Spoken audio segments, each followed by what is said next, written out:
When I look back at the men I chose to love, it's clear now. I wasn't choosing with my heart. I was choosing with my trauma. I was a dismissive, avoidant attachment style woman who had no clue of what a healthy, secured attachment style of loving was. Welcome, my loves, to the Hardened and Healed Podcast. Hey loves, I'm home. All right, loves, let's sit on down. Thank you so much for allowing me into your home again for another episode of the Hardened and Healed Podcast. I absolutely love being here. I feel so welcomed when I come. And we're not here just to be here. We're here for a purpose. Of course, it's for healing. It's your girl, London. I am your healologist, and I'm here to make certain that you get to the other side. That's right. Healing is so necessary. And what better way to do it than here on this podcast with me? I got your back. You got mine. We're covered. Now, we do talk about emotional trauma, and that is the whole gist of everything, because while we know that mental health and mental illness is a real thing, so is emotional. So I am here to advocate for those who are dealing with emotional traumas from childhood and have not figured out how to get to the other side. We have all this emotional baggage that is wreaking havoc on our adult life, and that is not okay. So, first I'm going to start off with the assessment test that I advocate for every single episode. So if this is your first episode and you are not familiar with the attachment style assessment test, let's just jump right into it. Oh, wait, where do you think you're going without hitting that subscribe button? And hey, you haven't even taken your attachment style assessment test. That's right. There's an assessment test for you to take, but no worries. It's only 5 minutes. I know you have 5 minutes, just like you have that 1 second to hit that subscribe button. Now, if you haven't seen the previous episodes of the Hardened and Healed Podcast, where I explain what an attachment style test is, you're in luck today.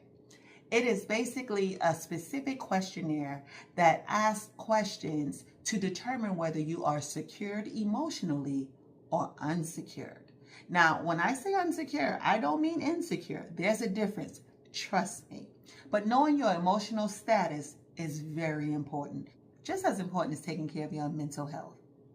Now, if you don't know where those tests are, no worries. I'm going to link that in the description box below. I'll put about 4 links there. You can choose one of them. Or hell, you can do them all. They all can't be wrong, right? Once you determine what your attachment style is, please be sure to comment it in the comment section. I would love to know. Hey, so get to testing and good luck. Okay, now that we've taken care of that, let's just really get into the topic.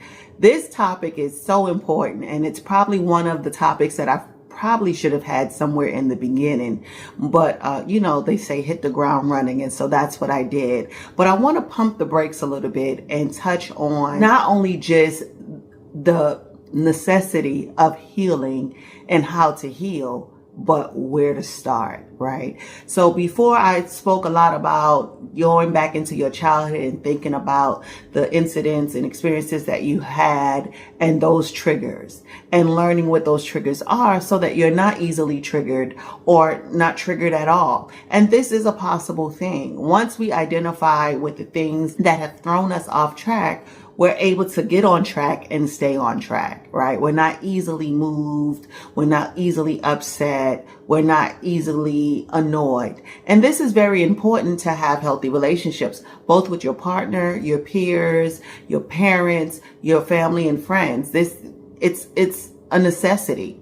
But one of the key things to getting to that place is reparenting. Yes, I said it.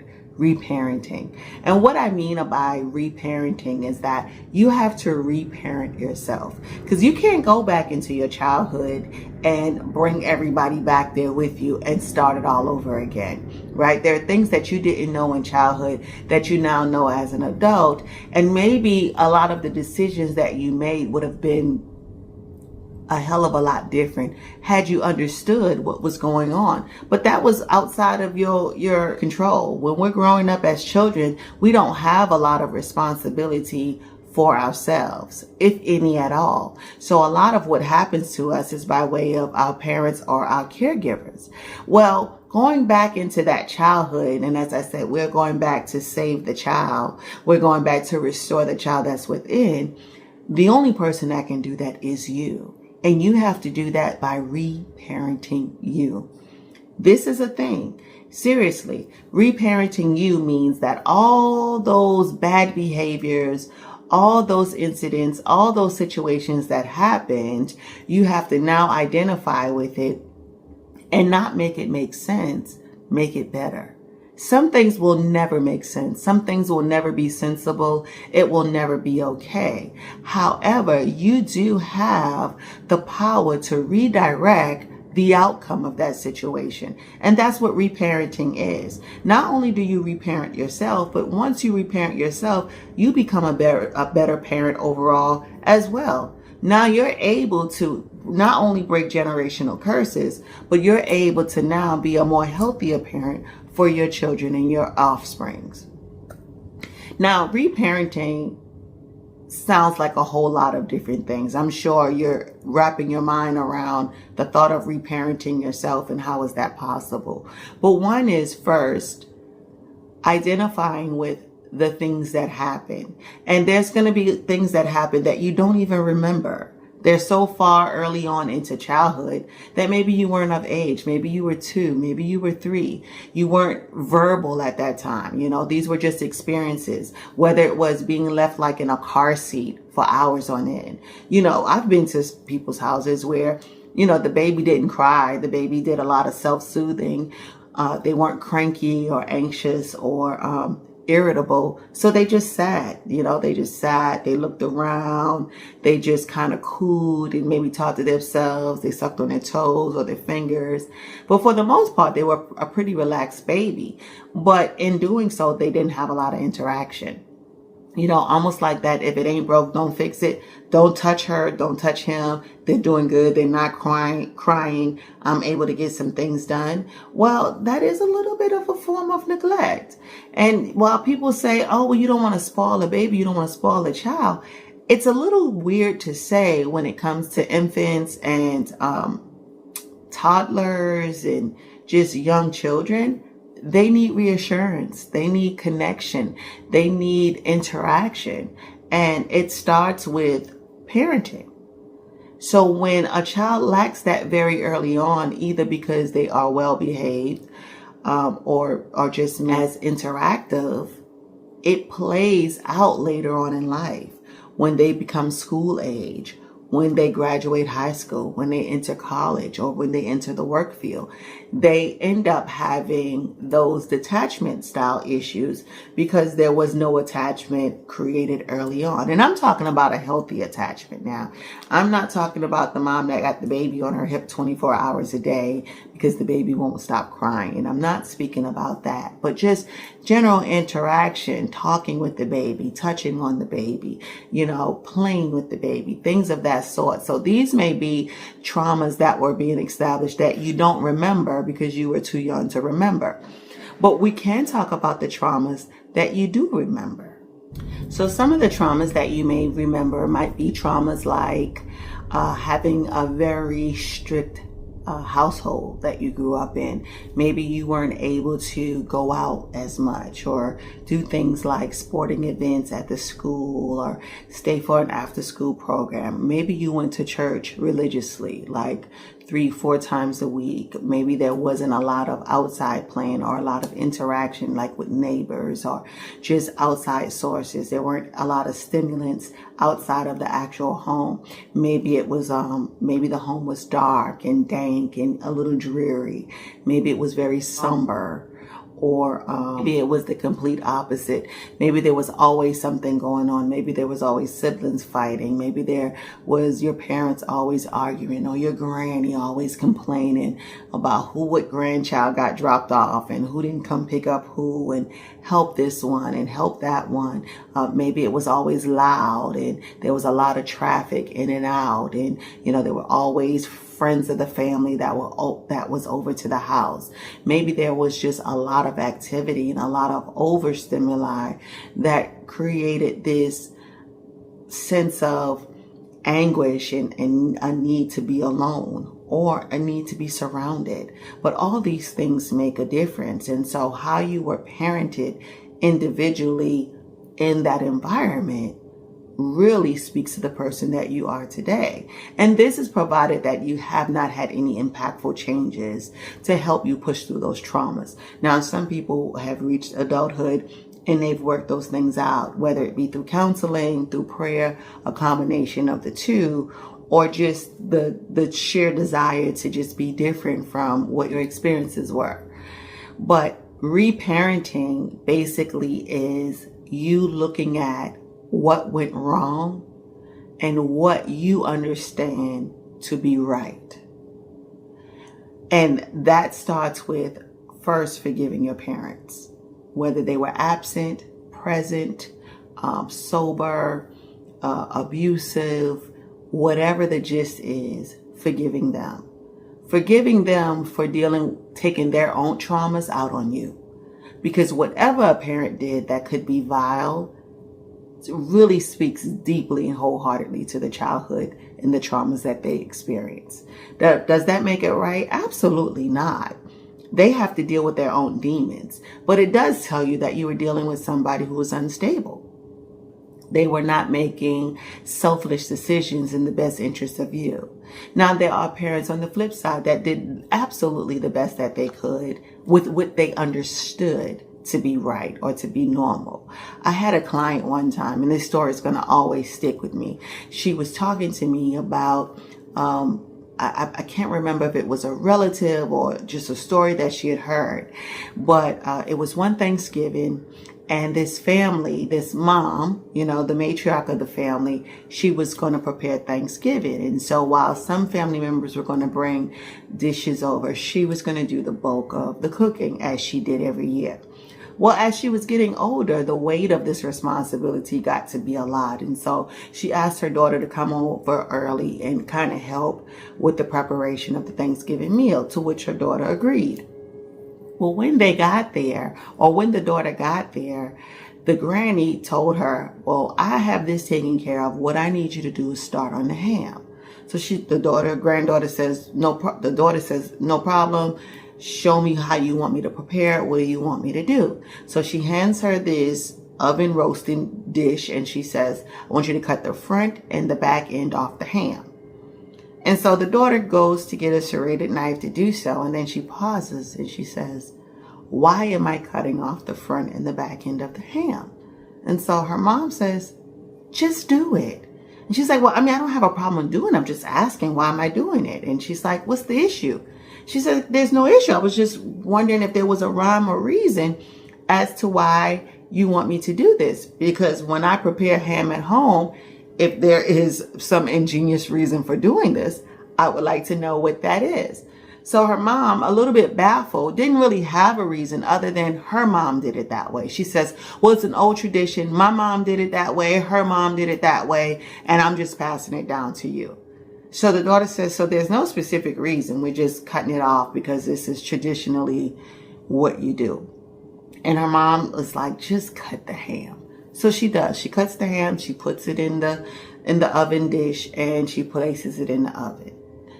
But her mom couldn't help but wonder to herself, yeah, that is a good question. Why did my mom cut off the front and back end of the ham? So she actually decided to call an aunt because her mom had passed, but she noticed that when her aunt was over helping her mom prepared, that this was something that they did traditionally every Thanksgiving. So she called her aunt and she says, hey, I just got a quick question for you. She says, I'm in here, preparing Thanksgiving dinner as usual. And my daughter had a great question. I never thought to ask, but why did Mama cut the front and back end off of the ham every year for Thanksgiving? Was it, for flavor or for seasoning? Were the ends bad? Like, what was the reasoning? And her aunt said, because she only had a small oven dish to put the ham in and the ham would not fit. So technically, she cut the front and the back end off so that the ham would fit in the dish that she had. And the aha of, so let me get this straight. This had nothing to do with the seasoning or the flavor or just an old tradition. And her aunt said no.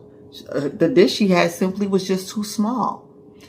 I tell you that story to say that these are the things that we pass down with no explanation. And just like that old tale of do as I say, or do as I do, not as I say, or that old, it just goes to show that a lot of behaviors are formatted with no explanation and carried on from generation to generation. And this includes trauma. There's a lot of trauma around silence, things that happen within the home. We all know that saying, what goes on in this house stays in this house. That means we don't seek help. We don't tell anybody. We don't protect ourselves. We don't expose. We don't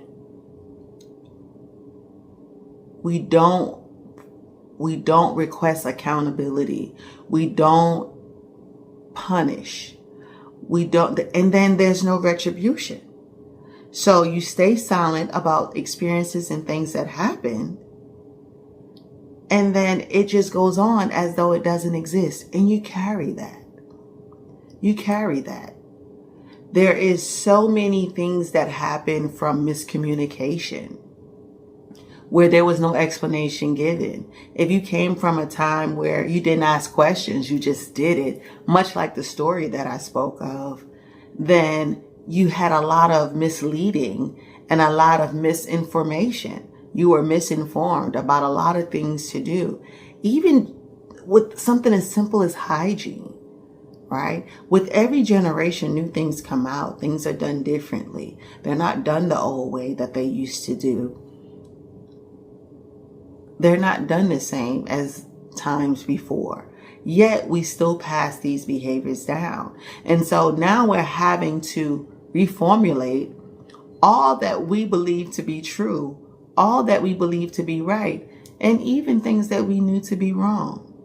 We have to now say to ourselves, you know what? I didn't know better. And I'm almost positive my parents didn't. But now I do. And I don't have to traditionally continue anything just because that's the way it was. No, you don't. After forgiving your parents, you have to forgive yourself. Forgive yourself for not knowing. Forgive yourselves for following bad habits and bad traditions. Forgive yourself for just passing the torch, especially if you are a parent today. Sit and think about some of the things that you're teaching your offspring. What are you making normal that never was? What are you okaying that shouldn't be? Are we still passing the badge of silence? The badge of not talking about it? Are we still accepting guilt for a violation done by someone else because we found out about it, and the guilt of not protecting our children because we weren't protected? Are we still doing that? We shouldn't be. We shouldn't be. Reparenting ourselves means that not only do we do it differently, but we do it better because we know better. We have the tools. We have the resources. The silence is deafening. It should be non-existent. If you're not having conversations with your children and your children's children that speak against being silent, there's a problem. The whole concept of snitching started in the home. You remember when your parents tell you, stop being a tattletale, stop telling on your siblings. And sometimes it might have been spitefully done. Maybe you were just a little bratty brother or sister, possibly. But maybe there was a lot of need to know information. There's so many questions around essays that happen and the child didn't say. Did we create a safe space so that they could? Did we create an environment that shows that that is unacceptable and that punishment will be brought forth, that there will be repercussions? What space are we now providing for not just ourselves, but for our children? and our children's children. Reparenting means we take tragedy and we turn it into triumph. That we break the generational curses and they start with us. That what was will never be. That what is what's going forward. That we have these hard conversations. That we talk, we communicate, we express, we heal. We genuinely heal. The hard conversations, to me, are harder to keep than they are to let go.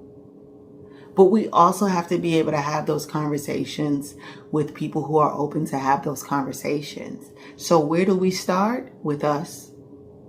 We become the people that are easy to talk to. We become the people or the parents that know how to have those type of conversations. We might can't do anything with the generations before us, but we can do something with the generations moving forward. It's our responsibility. We can stop it in its tracks.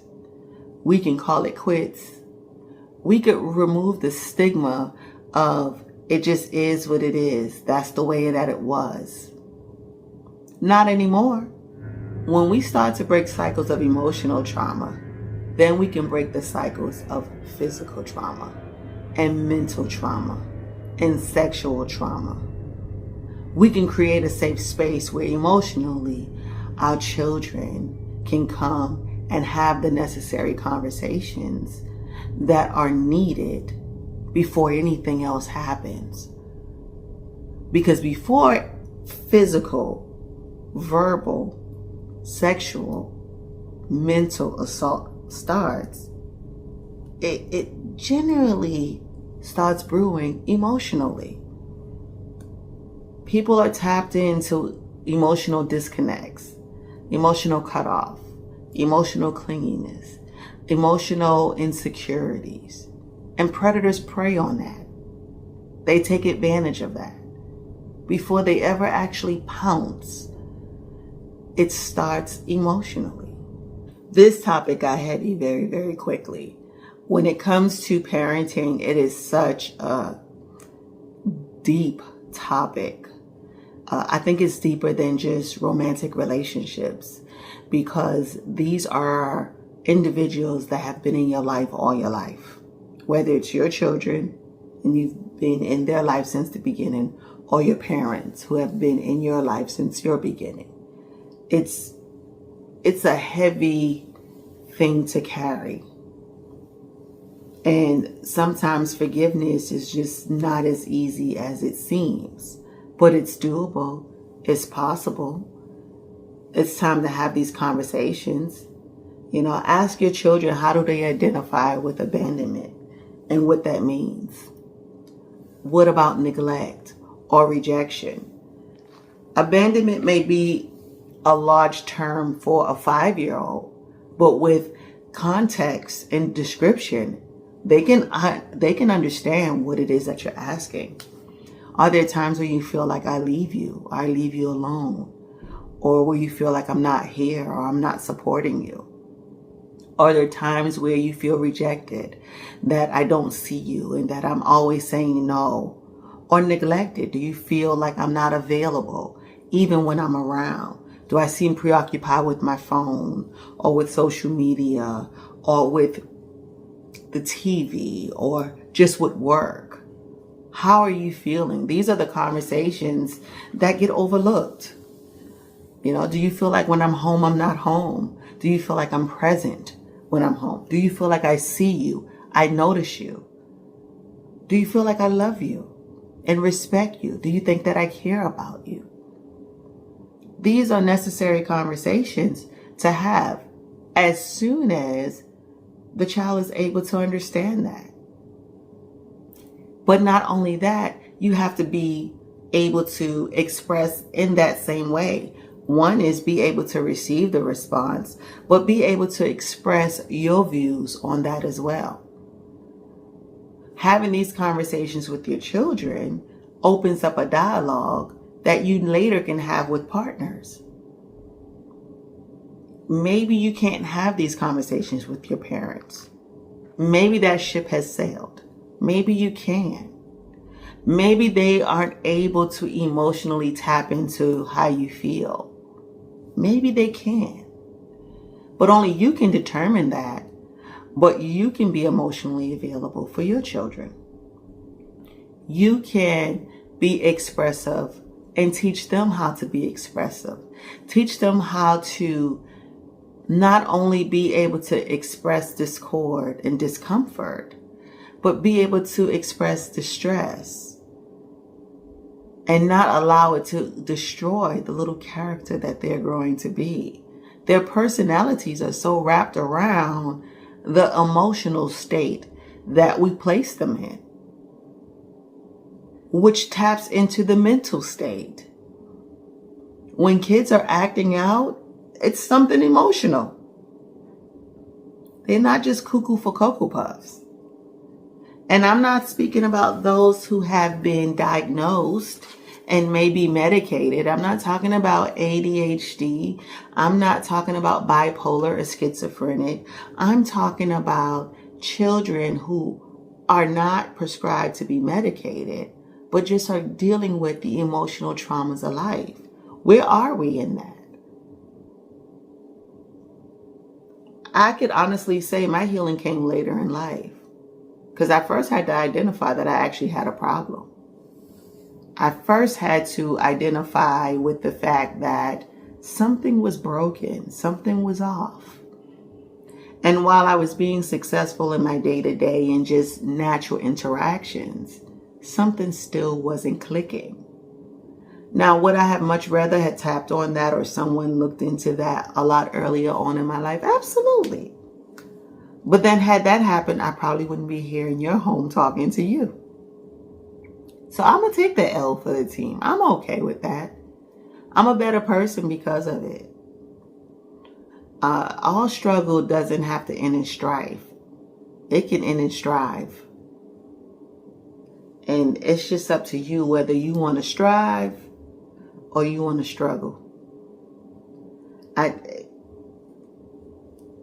Understanding what went wrong and how to make it right, it's the game changer.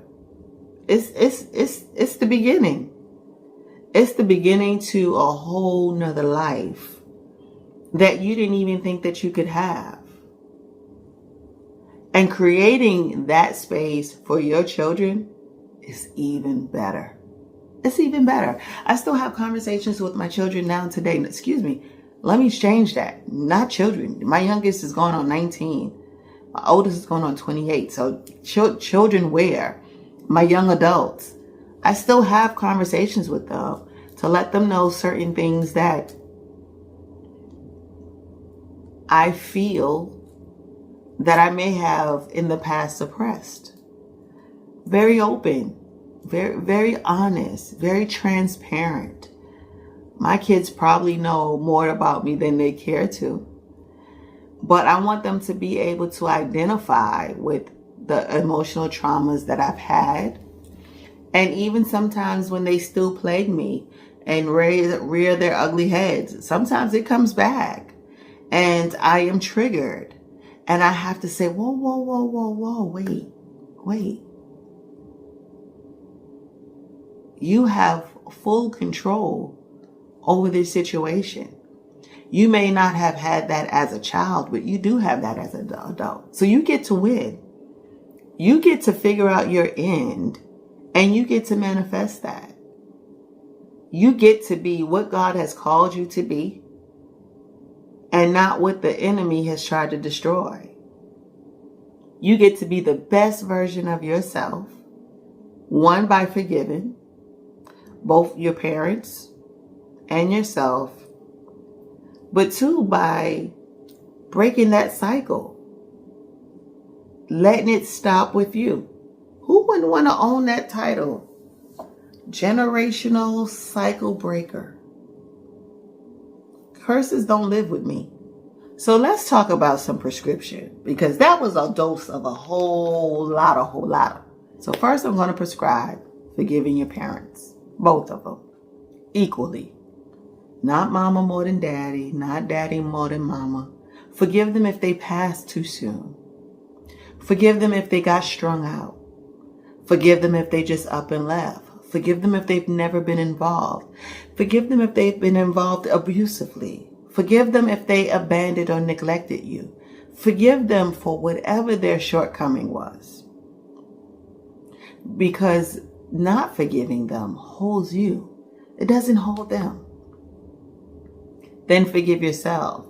Forgive yourself for holding them to a standard that they just couldn't do. Forgive yourself for not understanding their traumas and not understanding that it wasn't about you. It was about what they were going through. Forgive yourself if you've created traumas of your own, emotional traumas to your children, and a lot of your traumas have impacted them negatively. Forgive yourself for that. And then ask them to forgive you. But be transparent, be honest. You know, one of the things that I hate that people say is, I wish I could take it back, or if I could take it back, I would, but I can't. Just say, I wish I could take it back. Or just say, if I could take it back, I would. You don't have to remind them that you can't. They know you can't. And it's such a backhand slap. Apologize for just not being the parent they needed when they needed it. For whatever the reason is. It could be because you were doing it by yourself. We're not here to make excuses. We're here to make amends. We're not here to point the finger. We're here to take accountability. You can only speak for yourself.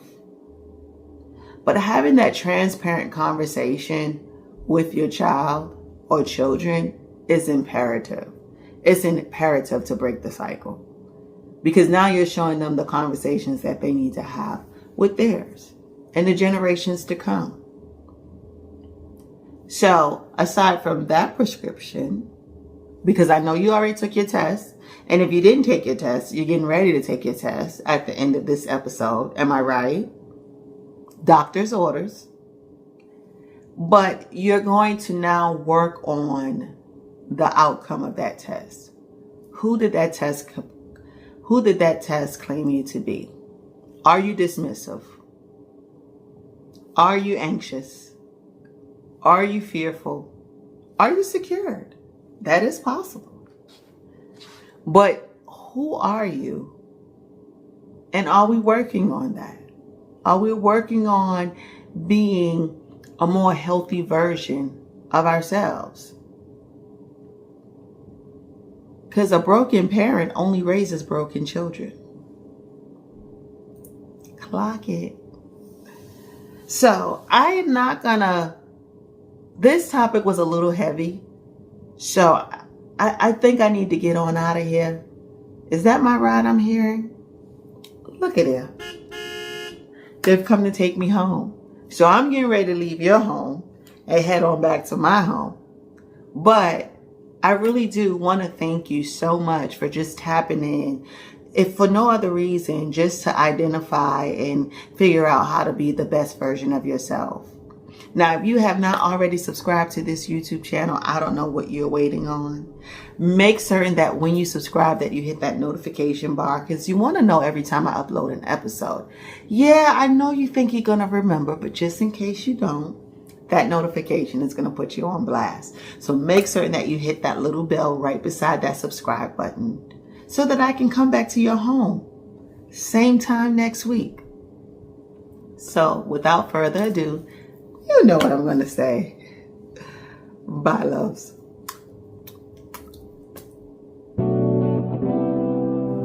Now, if you enjoyed this episode of the Hardened Healed Podcast, go ahead and subscribe, share with a friend, and turn on your notification button so that you don't miss an episode.